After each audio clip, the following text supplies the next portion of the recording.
The broadcast is now starting. All attendees are in listen-only mode.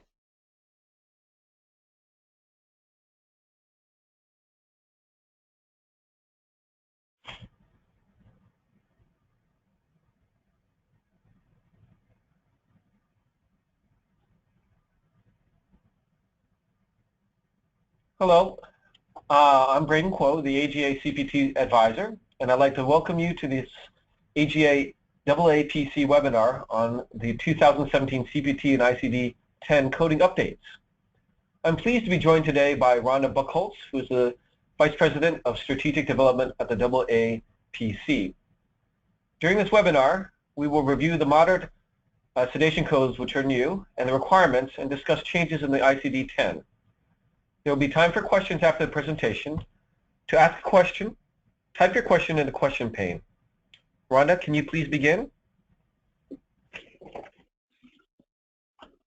Yes, next slide, please. If you want to go ahead and get past the disclaimer, please.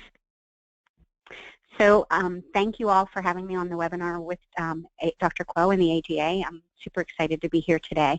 We're going to actually go over a review of the new moderate sedation codes and all the requirements that are around that, and hopefully allay some of your confusion there.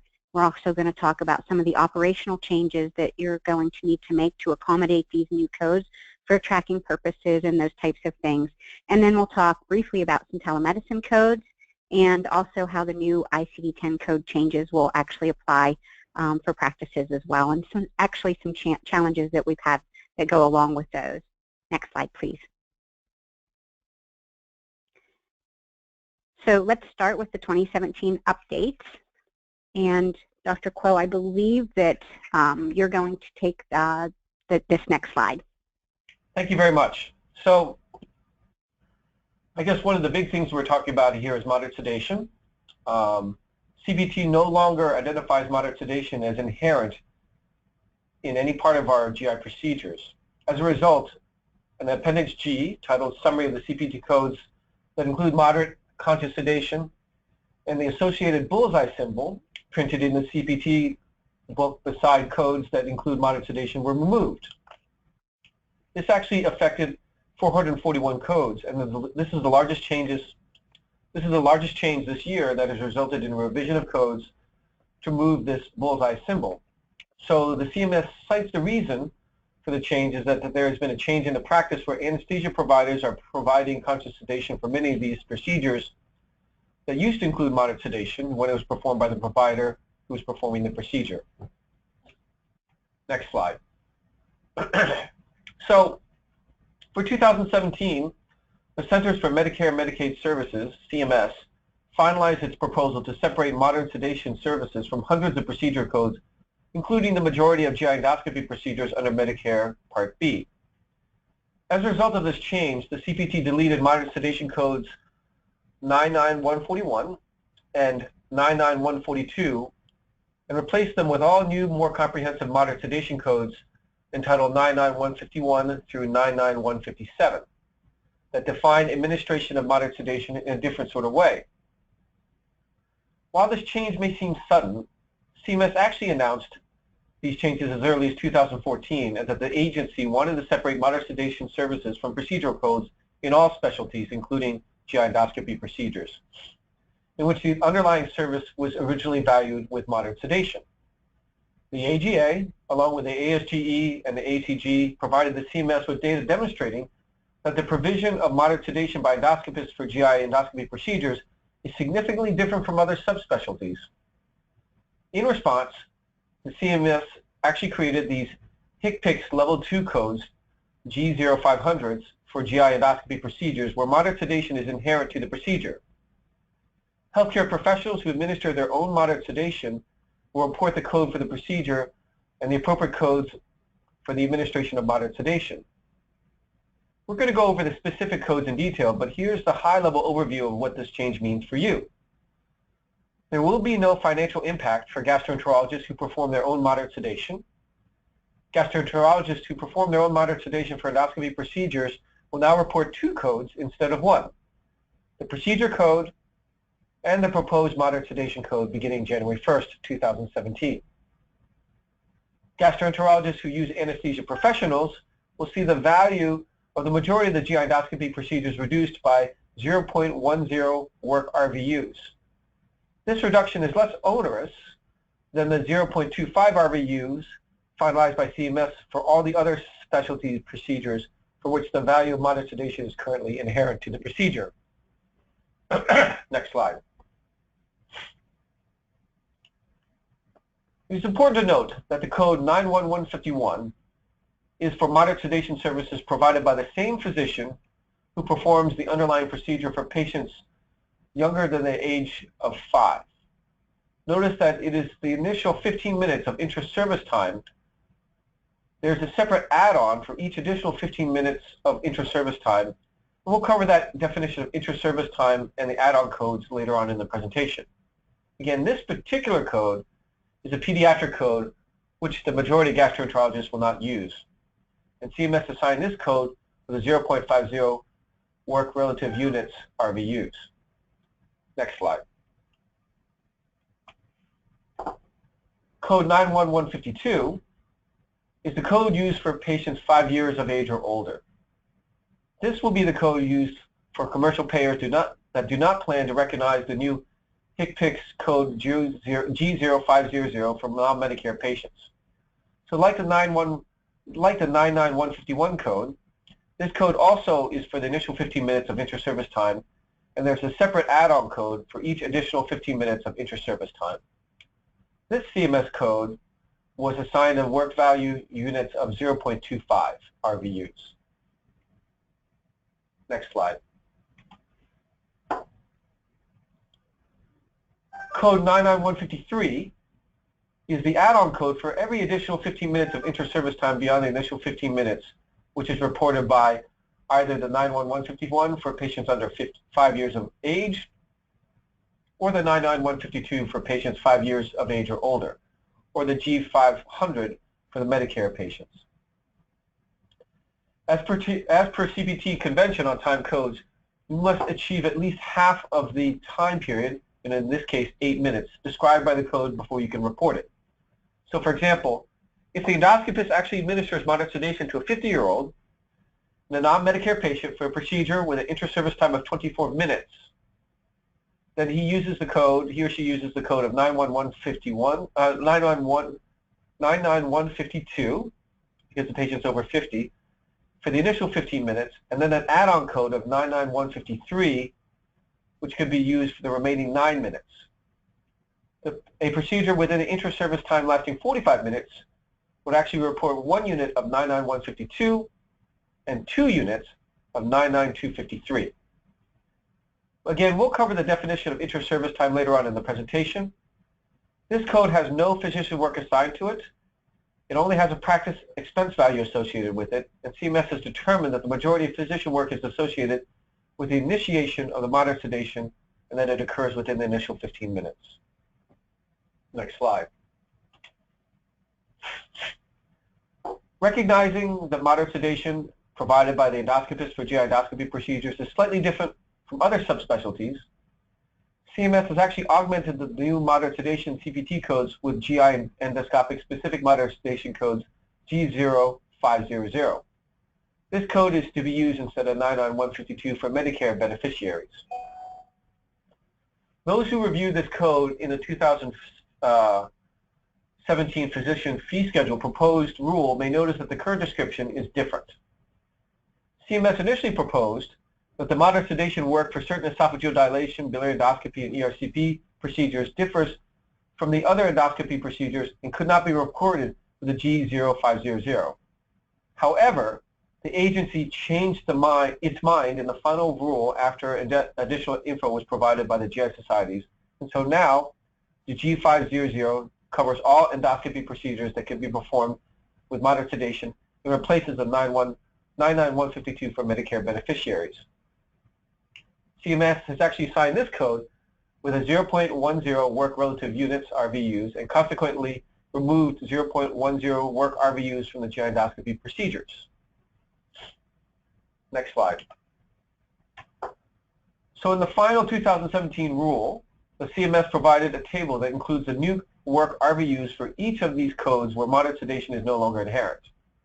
So if you look at this table, the last column informs you if you need to report the code G0500 instead of the new moderate sedation code by CPT to identify moderate sedation performed by the same provider performing the GI procedure on patients 5 years or older.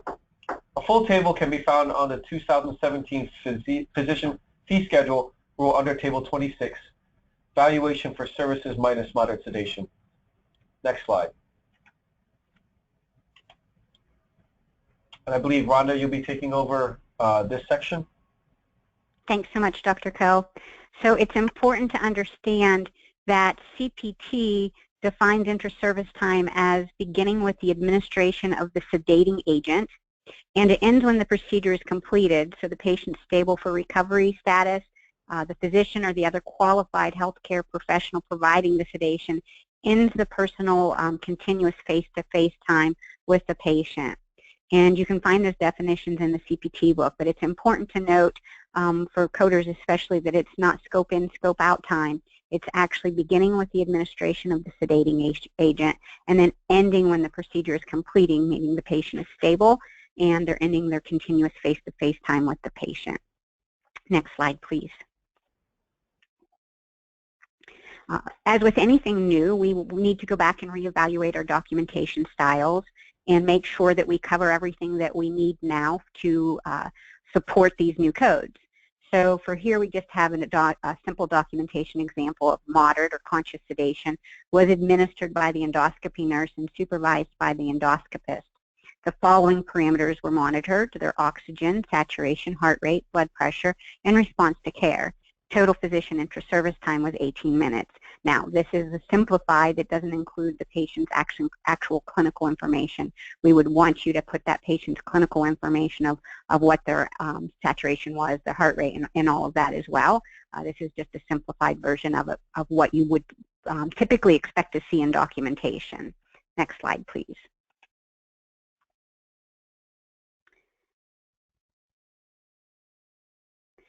So it's important to remember to use the right codes for the right payers. For Medicare, you're going to report your G0500 code for those selected GI procedure codes, and you're going to use CPT codes for all other payers.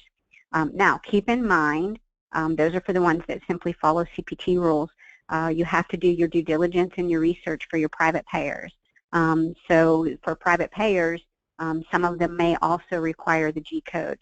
AGA is working on a list and has been diligently reaching out to health plans to determine which are the appropriate codes to support, and so they will be posting that information shortly. So that's important for you to keep in mind as well. Remember, different payers have different requirements, so anytime we get something new, you always have to go back and do that research to check to make sure the right claims to submit to each payer. Next slide, please. And then this is just a simple reference for you that you know, is a nice little cheat sheet or a nice little thing to keep up there that just shows you the breakdown and the timing, as Dr. Coe explained earlier. And so this just shows you that if that patient is 5 years or older and you performed, let's say, 30 minutes, then you're going to look at codes 99152 and 99153 to appropriately report those timings. So this is just a nice little reference for you. You can find them in the CPT books as well, but this just gives you a quick little reference for those timings as well. Next slide, please. And then this is the same chart using the different codes, the 99151 codes, and then the additional G codes as well, just showing those same exact time parameters for you. Next slide. So let's move on to some other changes that we saw for 2017. And so that's for code 43284 for laparoscopy, surgical esophageal sphincter augmentation procedure. And so it's a placement of the sphincter augmentation device. It employs magnets. It's placed around the gastroesophageal junction to prevent gastroesophageal reflux. The attraction of the opposing magnets narrows the opening, but then allows the food to pass when the patient swallows. So for that procedure, you're going to use 43284. And then if you do a removal of it, you're going to do 43285. Next slide, please. In CPT, there's a new modifier in Appendix P to identify telemedicine services. Telemedicine is the use of technology to provide clinical health care from a distance. It helps to eliminate those distance barriers and can hopefully improve access to medical services that just might not be available consistently in those rural communities. Now, keep in mind, it's payer specifics that always, right, new rules apply, don't depend just on Appendix P, and you're going to use it with place of service code 02, which was effective January 1st. Again, anytime we do anything new, research is required with the different carriers that we contract with to see what their coverages are and how they want the services reported. Next slide, please. So here are the telemedicine requirements per CMS. The service must be furnished by an interactive telecommunications system, and that's defined as a multimedia communication equipment that includes, at a minimum, audio and video equipment that permits two-way, real-time interactive communication between the patient and distant site physician or practitioner. The service must be furnished by a physician or other authorized practitioner. It must be furnished to an eligible telehealth individual, and the individual receiving the service must be located in a telehealth originating site. Any patients that are covered by Medicare Part B are eligible for these services. Next slide, please. These are the services and the codes that are added by CMS for telemedicine services. So we have 90967 through 90970 for end-stage renal disease, ESRD, related services for dialysis, less than a full month of service per day, 99497 to 99498 for your advanced care planning, and then GO508 and GO509 for your telehealth consultations for a patient requiring critical care services. Next slide, please. Now let's switch gears to some 2017 ICD-10 CM coding updates. Hopefully you guys are all familiar with these, but we'll go over them very quickly for you. I do want to point out that if you had any technical difficulties early on in October with any MACs that were tied to policies and those types of things, they have been actively, and other payers as well, they've been actively working to resolve all of those edits. And most of the ones that were in place for October have been fixed and payments restored for any disruptions. So hopefully you guys have all seen that. Now remember, January 1st always brings new policies with health plans as well for the new year. So please make sure that you check to make sure that with the new policy changes for the procedural services that it didn't disrupt diagnostic services as well, to make sure that all the codes are available to you. So there are 106 changes to the digestive chapter in I-10. 83 of those were new codes, and then 17 were deletions and 3 were revisions, which were 2 from. Now keep in mind that a lot of times what they considered new codes for 2017 ICD-10 CM were truly not new in the sense that we didn't have a code for them in previous versions of ICD-10 CM, but rather they deleted the old codes with less specificity, and they added new combination codes with greater specificity, which is what you'll see here in GI. A lot of the changes were actually dental related, which won't apply to us for today's webinar purposes, but you'll see that that's where the majority of the changes came. We do have new codes for necrotizing enterocolitis, or NEC. That occurs when the lining of the intestinal wall dies. It almost always happens in an infant who is ill or premature, and the exact cause is unknown. And so with any condition, I always feel that it's important to talk about routine signs and symptoms, because you guys know as a coding rule, we don't code routine signs and symptoms in if there's a definitive diagnosis. So the routine signs and symptoms include abdominal bloating, blood in the stool, diarrhea, feeding problems, lack of energy, unstable body temperature, unstable breathing, heart rate or blood pressure, and vomiting. And for ICD-10 purposes, NEC is coded based on the Bell stage classification, and so it's broken down by stage. So stage 1 is your suspected NEC. It's your mildest of symptoms. Stage 2 is proven NEC cases, where signs are more indicative of NEC. So the other gastrointestinal disorders have been ruled out. Abdominal distension is marked, and persistent occult or frank blood in the stool could be present. For stage 3, those are your advanced NEC cases that show signs of stage 1 and stage 2. It shows deterioration of the vital signs. And then there's evidence of septic shock, marked gastrointestinal bleeding. Now keep in mind that it's vague a little bit in the staging, and keep in mind that we're typically working with infants that can't very well communicate what their symptoms are. So sometimes that allows a little bit of grayness here when we're working on those. When you're looking at those stages, trying to define a clear set between all of those types of things. Next slide, please. This slide just shows the new codes that we have for necrotizing enterocolitis. And so, as always, with every subcategory in ICD-10, we have an unspecified choice, which, of course, we want to avoid if at all possible. And then you can see where we have K55.31 for stage 1, 0.32 for stage 2, and 0.33 for stage 3. What's nice about these types of things in ICD-10 when it's broken down by stages, especially in particular with NEC, is it follows a pattern. So as long as you remember that the K55.3 is for the NEC, you can easily identify the 1, 2, or 3 as being the stage. Whenever I talk about ICD-10 CM codes, it's not just for our coders, but also for our physicians as well.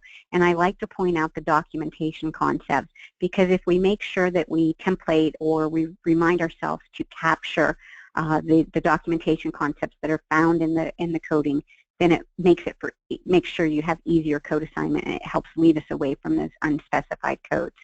And so for this particular one, we have the type and the stage. Next slide, please. We also had some other additions that gave us combination codes and greater specificity.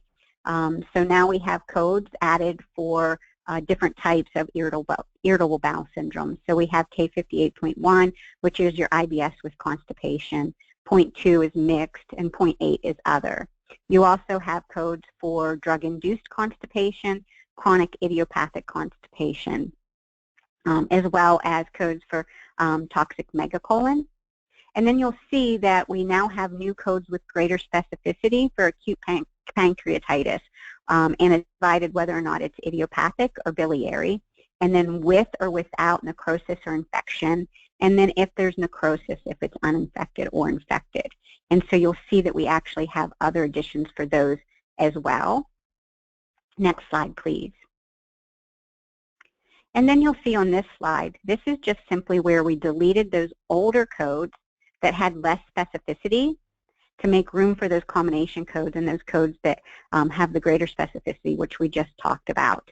So you'll see that we have those added that were deleted. And again, they're called new codes in ICD-10 CM when we actually had this more simpler version in previous, and now those are gone and we have expanded ones. Next slide, please.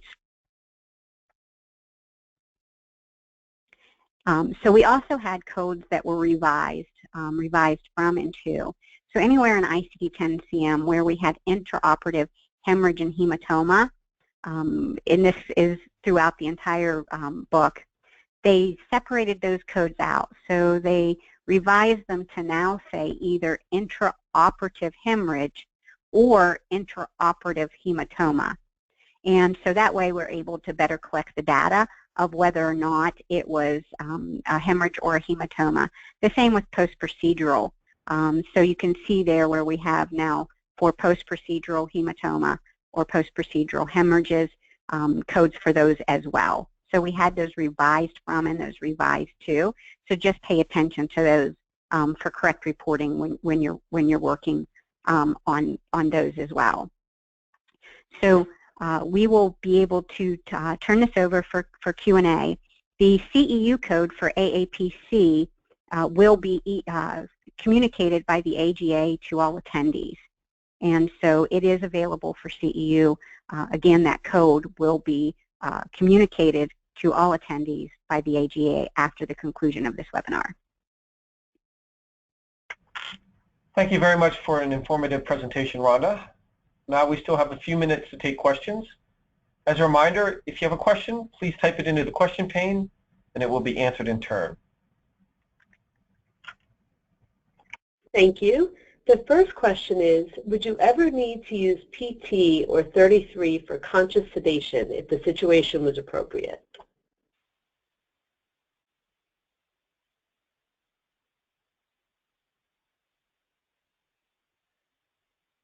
This is Leslie Naramore, the Director of Reimbursement at the AGA. Does anyone mind if I take that question?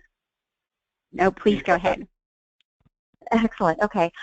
So those particular modifiers are really for the procedure itself, like the the colonoscopy, in case of screening colonoscopies. And right now, the information that we're receiving is that you would not have to append those modifiers to the moderate sedation codes, whether you're using GO500 or, the 99152, potentially with add-on code 99153. So at this time, the information that we have is that, neither CMS nor CPT, expects anyone to use those modifiers with the moderate sedation codes. Thank you, Leslie. As a reminder, if you have a question, please type it in the question pane. We do have one other question. Does the provider need to give route with, I think it might be route, it just says, does the provider need to give route with conscious sedation? Yes, so this is Rhonda. The route of administration is always important for documentation and coding purposes, so the route of administration should always be documented.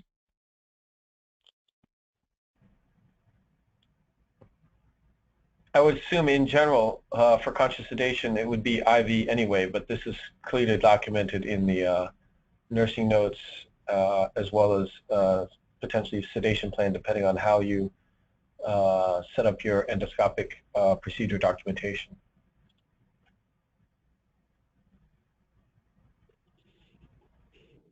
Thank you very much. It doesn't seem like we have any other questions at this time. Great. Well, thank you so much for joining us today for this AGA webinar to learn more about the 2017 CPT and ICD-10 coding updates. A recording of this presentation will be available on gastro.org in a few days. Thank you very much.